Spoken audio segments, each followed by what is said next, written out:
Oh, we're back. So, yeah, I've not posted for a while, but it's just purely because I've not been anywhere over winter. Well, we've been a couple of places. We went to Edinburgh for someone's birthday, and yeah. But this year, anyway, got the van out of storage. So, a couple of issues. First thing, we had a leak, and the shower is completely bust. So I need to sort that out. We had a leak from the fuel line underneath the van that goes to the diesel heater. That's been sorted. That was basically, I think, obviously, and I'm a plumber as well, well, a heating engineer. I'd not drained the van down properly, and the winter just took its toll on the van. So yeah, we had a few issues, but nothing major. Yeah, we took the van out for its first run around, first outing, dead excited, and I got a warning light come on at the dashboard saying you need to top up your AdBlue. So I was like, right, okay. So I topped up the AdBlue, and then another warning light came on saying AdBlue malfunction.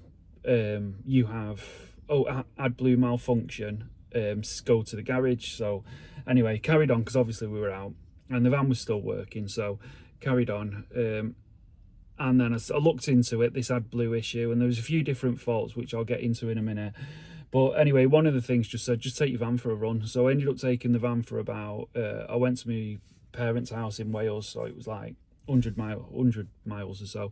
Halfway there, the warning on the dashboard changed to you have 700 miles left before the vehicle goes into emergency mode. So I was like, oh, for Christ's sake, no.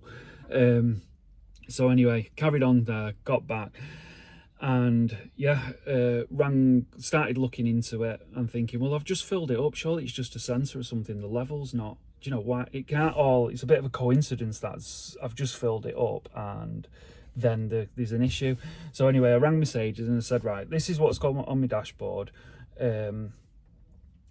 How much for, let's say it's the sensors, because that's what I believed it was, like a sensor, and they just outright wouldn't tell me. They said you need to bring it in. So I was like, well, can't you just tell me how much it will be, like, you know, just play along. Like, no, you need to bring it in. So it's like, right, okay, 150 quid.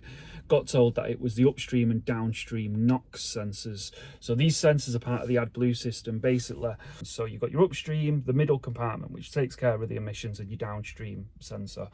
So Mercedes told me it was these two sensors, both of them.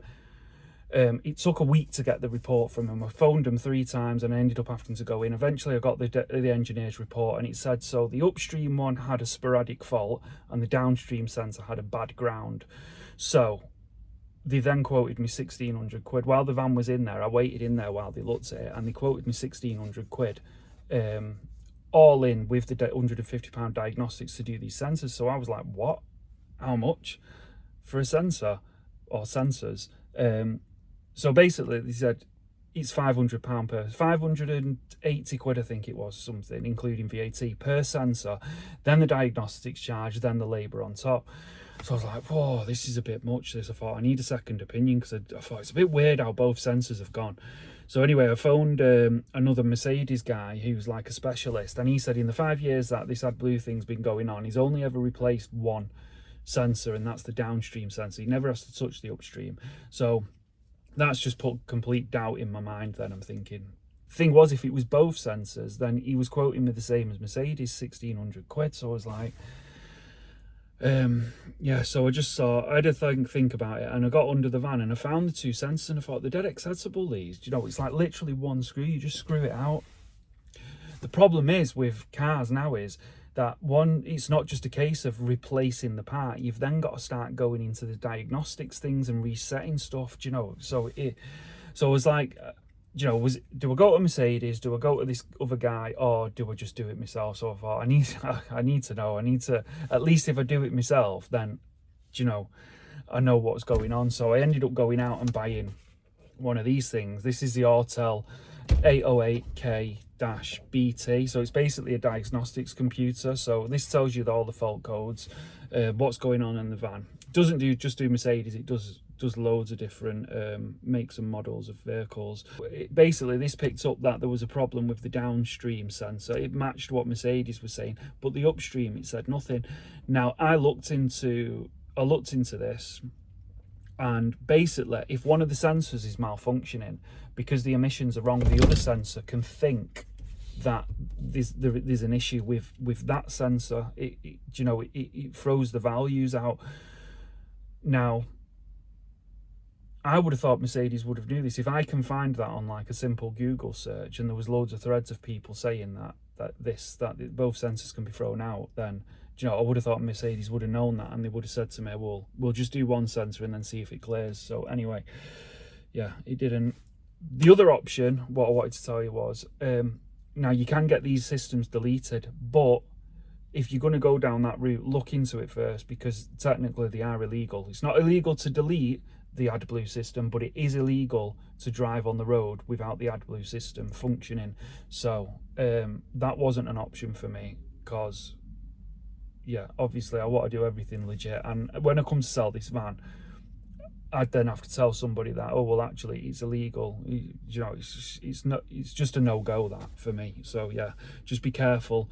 Likewise, if you're buying a second-hand car, if you can, try and get it checked, because I have read threads where people have bought, like there was a guy that said that he's just spent 20 grand on an Audi, or should I say like 10 months ago, and he's just found out that the system was deleted, and then the garage is saying, well, we didn't delete it, so just be very careful. It's something else to be obviously concerned and worried about when you're buying a vehicle, but yeah, you need to get it checked and make sure. So yeah, anyway, this video is basically how I changed the NOx sensor. So yeah, I hope it helps. It took me a while to get my head around this, so hopefully somebody will find it of value. If not, feel free to carry on scrolling through YouTube. So yeah, let me know in the comments if you found it helpful, or if you've got one of these dashboard lights, come on. If you've had the dreaded countdown. So yeah, hope you enjoy. I am having an absolute mare. Look, the sensor is just, so I heated it up dead hot, and then I put this breaker bar on it, and all of a sudden the sensor snapped. So it's like, I'm committed now. I'm not driving anywhere. But all of a sudden I was pushing it gently, and then all of a sudden, watch, I've got movement a bit. It's turning about a quarter way. So what I keep doing is putting loads of this penetrating oil on, and then moving it backwards and forwards to try and work it in through the thread. See, it's dead. That bit of movement now is relatively easy. It's just when it gets to like a certain point there, but I just keep pushing it a tiny bit past where it feels comfortable, like where its limit is. Get to its limit where it feels stiff, and then just push it a tiny bit past it, and then bring it back again. But the thing is, everything's dead hot now because I've been heating it up. But Jesus Christ, tell you what, they're not easy to use, these bars. I'm actually using it like that, because when I use it like that, how you should do, it just pings off. So I've had to sort of turn it over, and that seems to work better.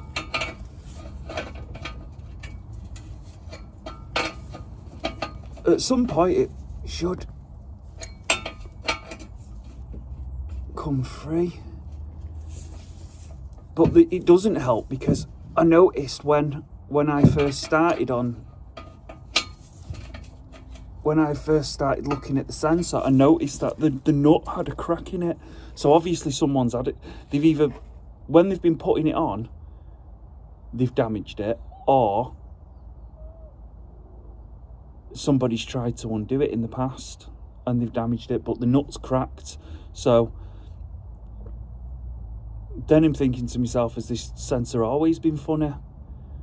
Because, I mean, I know the AdBlue warning light wasn't on before, but why would the nut be cracked?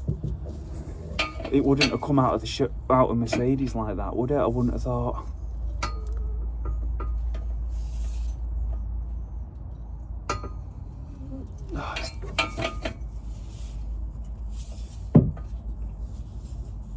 Oh, when that sensor snapped off, I did my heart sank a bit, because I thought, shit, that's it now, I'm committed. There's no there's no going back. Oh man, because the nut's cracked. I can only use this bar at certain ways, and because I've got all this in the way and it's long, it's just effort.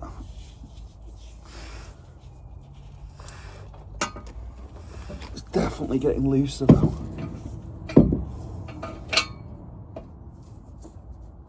Watch, I'll show you that crack now.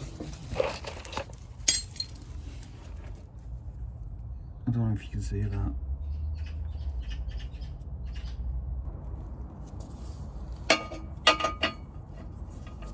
I can see thread now.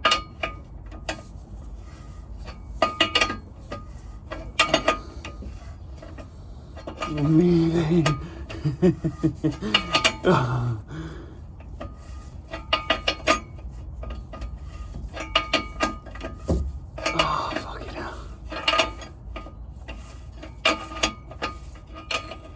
Oh.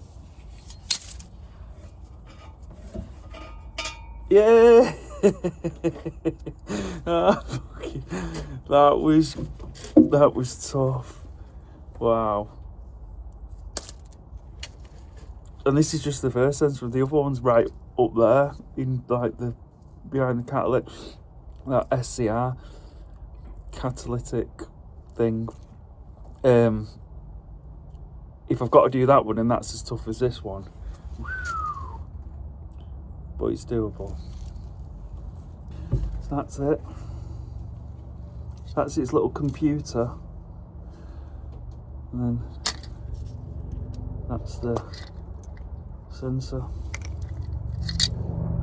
500 and odd quid for that. Fucking unreal.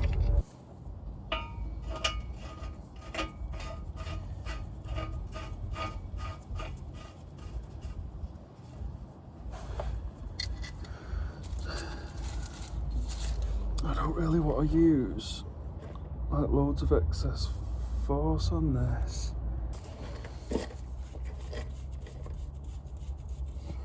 See, the problem is before, because this has got a hole in it for the wire to go through, what happened was when I said about that sensor snapping, I was putting force on this and all of a sudden it slipped off, and that's what snapped the sensor. I mean, to be honest, the heat probably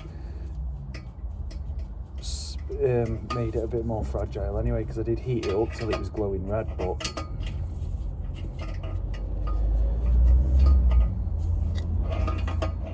so you've got to be careful with this, with the adjustables, because if they come loose you can end up rounding the nut off.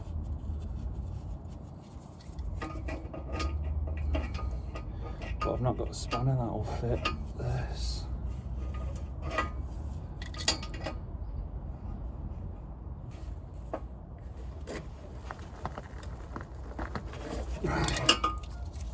I think that'll do. So then this just mounts up there. The computer the other way. So I'll just spray some stuff on it first, on the nuts.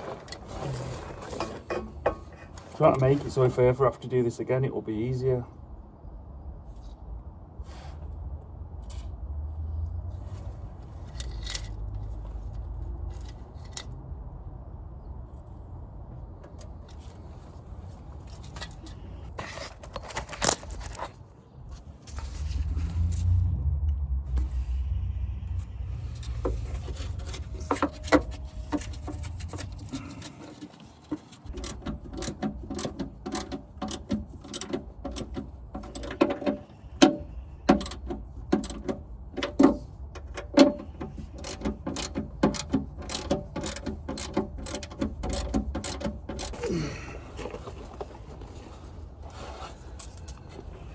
Strap the cable, there's a little bung up there that you can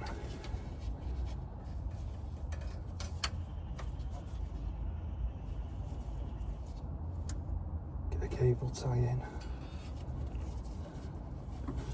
just to keep the wire out of the way.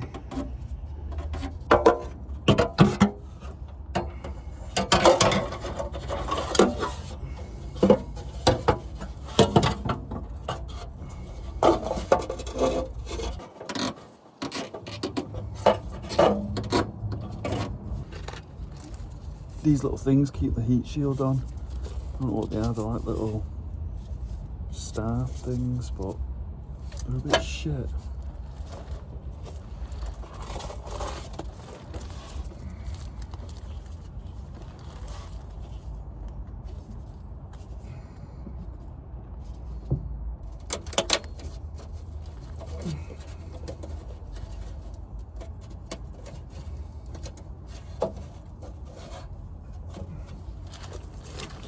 Right, I'm going to get this last one on and then I'll show you the computer thing. Right, so I'll show you the the warning light that I was getting.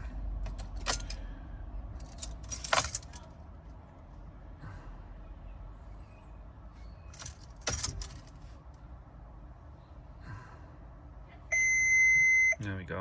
AdBlue System Malfunction and emergency mode in 350 miles.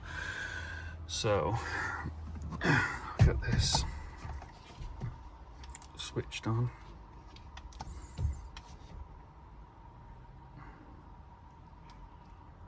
So I've got it plugged in down there.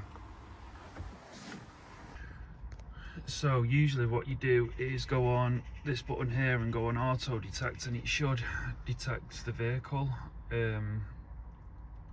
Now it's already stored in this, I think, but for some reason it's not auto detecting the actual, like the full make and model. So I have to select it from the menu.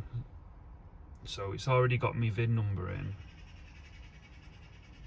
from previous. So at first I was going in this F2 function, and it was giving this F2 menu, and it was giving me limited functions. I wasn't getting them all, and then I finally went into F1 diesel, because it's a diesel, and then this is the transmission here. So this is the engine, so mine's the 651955, and the transmission is the 711680. So then just press OK and wait for that to load up. And it comes back there with the full information of the vehicle.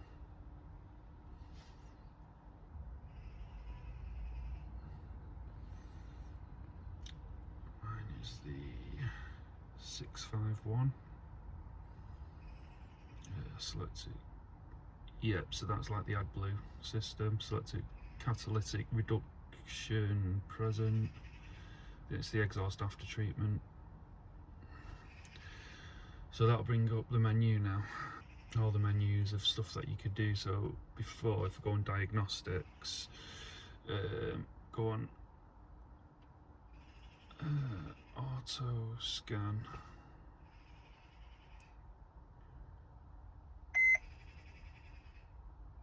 These are all like the faults. It's scanning all the systems now for faults.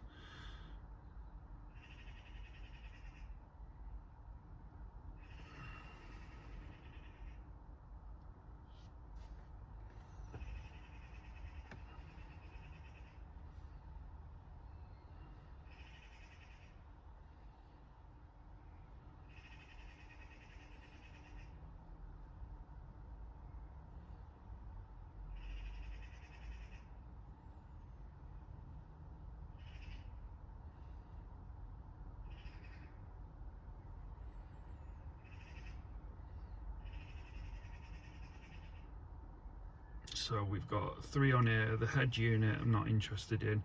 That's SAM, signal acquisition. That's just the rear, the light on the top of the door at the back, the brake light. The brake light doesn't work.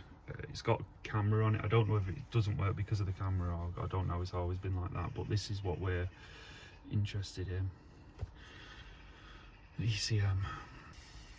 So here you can see the AdBlue system warning stage, see the remaining driving distance without the speed. So that's not the root cause. That's been triggered because of the the sensors, the NOx sensors. Active and stored consequential fault. The emission limit for the NOx concentration has been exceeded. So again, that's not the root cause. That's like a symptom of what's going on. So then here's the fault at the moment with the NOx sensor: communication failure with NOx sensor downstream. So that's probably because obviously I've just put a new one on and I need to do the teach-in process. That glow plug cylinder, that's a job for another day. One of the glow, obviously the one in cylinder 2 has gone, so that'll have to be done another day. So raise these codes.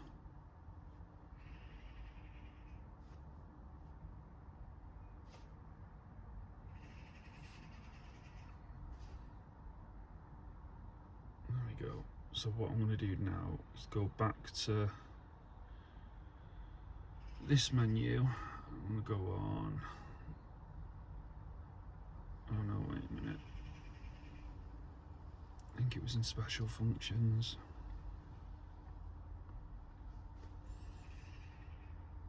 Teach-in processes, because now what I need to do is, now I've put the new sensor on, it's not just a case of putting the new sensor in and away you go. What you've got to do now is you've got to teach. It's called a teach-in process. So this computer now drags information from the cloud, from its wherever, the place in the sky. It's going to drag information down and then teach that sensor to work with this actual specific vehicle. I don't know whether that sensor goes on a load of different vehicles, and that's why it has to be taught to, the parameters need to be taught for this specific make and model. So yeah, anyway, that's what you've got to do. You need to teach in process after you've replaced it. So initialization after replacement of components, I think it's in that menu.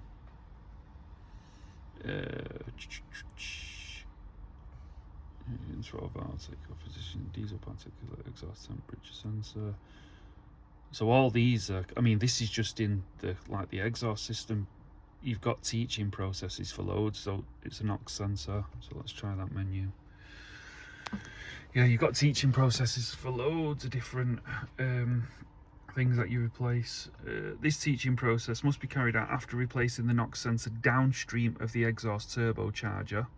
So that would be also known as the upstream one. It depends what you're reading, but some things are upstream of the SCR and downstream of the SCR. But for some reason, Autel, they call it it's the downstream of the exhaust turbocharger, or the downstream of the SCR catalytic converter. So that's the second one, but it's the same for anyway. Then it tells you, look, the requirements for this teaching process: you've got to have the ignition on, the combustion engine at standstill, press continue button to start the teaching process. So obviously I've got my key in position 2. The engine's not on, but all the lights are on. So I'm going to continue. I'm going to run through this, and then hopefully it'll do its thing, it'll do its teaching process, and then we'll scan for new error codes, and hopefully there won't be any. There you go. So the teaching process is running now. You can actually hear things like running under the van as it's happening, and signs keep coming on there, so I'm assuming that's all linked to the process that it's running. So we'll just wait for this to finish and give it another scan for any fault codes that are coming up. The teaching process was completed successfully. Next step: redocumentation of CVN data, redocumentation of SCN data. Press continue button to continue.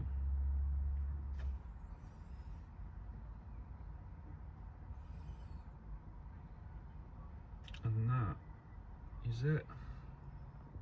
Right, so now the teaching process is done. I'm still getting the warning light on the dashboard, but I'm not going to reset that yet, because I want to make sure that the sensors are working correct. Because once I've reset that, it could in effect reset my mileage to the original one when really it wasn't. It might, I just don't want to reset that yet because I've got 350 miles left, so I'm just going to take it out for a quick spin. So what I'm going to do is, I was in this before, initialization after replacement of components, and I was in that NOx sensor, and that's where I did the teaching process. So if I go back out of here now, I can go to the live data because I want to see what's happening with the NOx sensors. So exhaust system, because that's where the AdBlue is, exhaust after treatment SCR.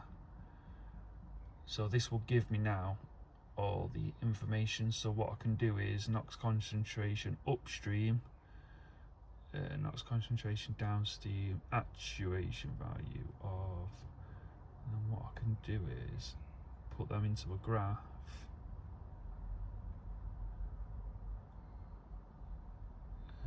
Go back out of that actually.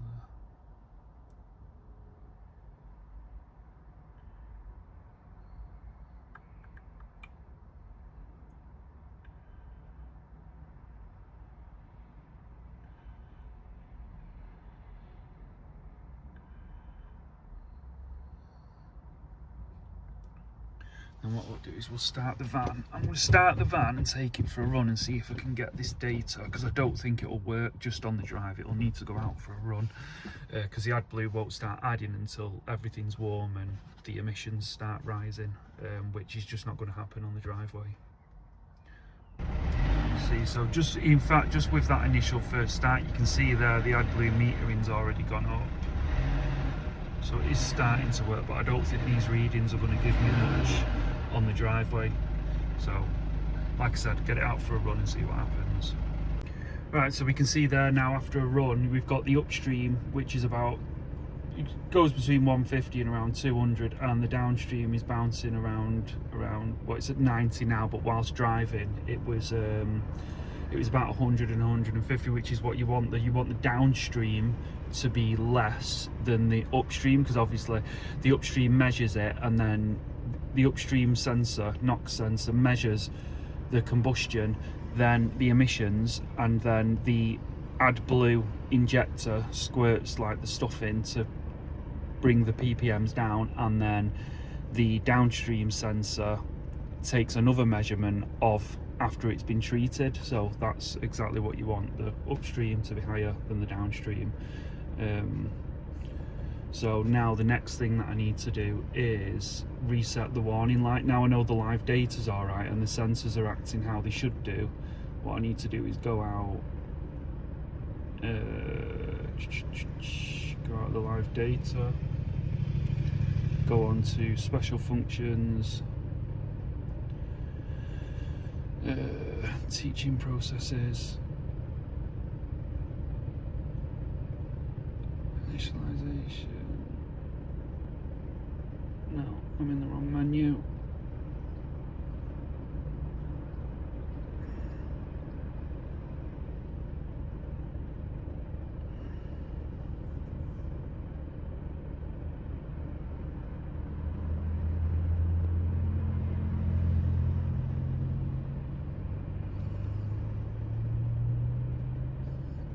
Under special procedures, resetting warning, message SCR AdBlue. Right, so I'm hoping now if I click this, so symptom, starting the engine is not possible due to a fault of the AdBlue system. Starting the engine is not possible due to, so these are the systems. Now I've not had them, but prerequisite: ignition on, the AdBlue tank must be completely full. If no other fault codes are current, they must be processed. Warning: always avoid overfilling the AdBlue tank. Press continue to continue. Ignition on the AdBlue.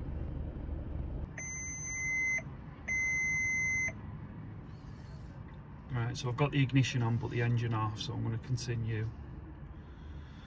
Let's see if that we can get rid of this warning light.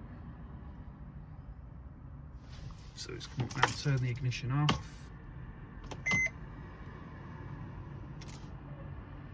Okay.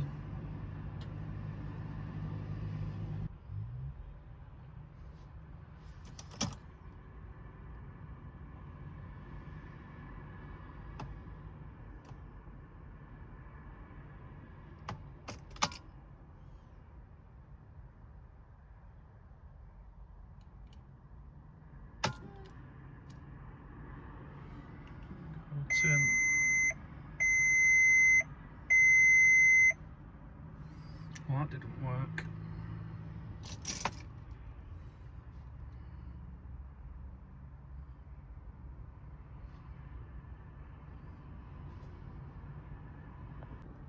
There we go, so I just ran it again. I think I turned it on too quick. For some reason it didn't register on the first one, but I've just turned the ignition on and the reset seems to have, oh, the warning message seems to have disappeared. It says, result, the procedure was completed successful. I don't know why I didn't do it the first time. Establishing vehicle communication, escape.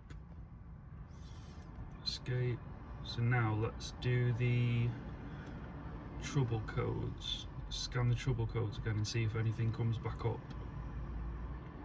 Erase codes. Yes. No fault codes detected. Hey! And that's it. So I'm going to take it for another run now, and hopefully, fingers crossed, nothing else will pop back up. So let's start it.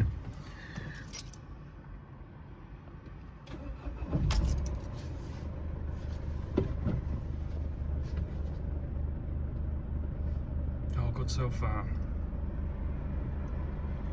Let's take it back. So I just got back now, and yeah, everything, all the live data seemed to work fine. So I've just turned the ignition off, turned it back on again. I'm gonna do another auto scan, see if it picks any faults up. So just to let you know, this diagnostics tool, what I'm using, it's the Autel 808K-BT. It's the Bluetooth version, the 2026 model. So that's SAM, we know what that is. That's just the third brake light.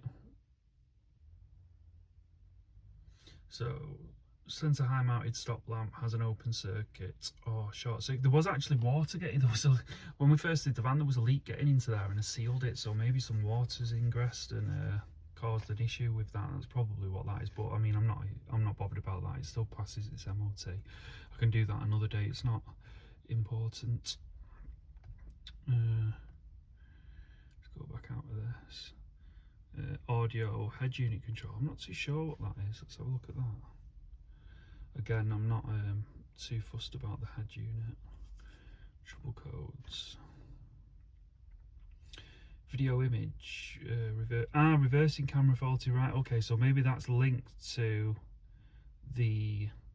so the reversing camera is mounted inside of the, so say this is the back of the van, you've got the third brake light up there.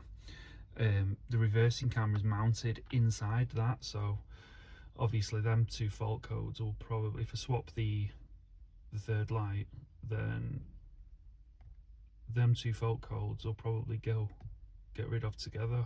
So other than that, the only other thing that I know of is the glow plug in cylinder 2, but again,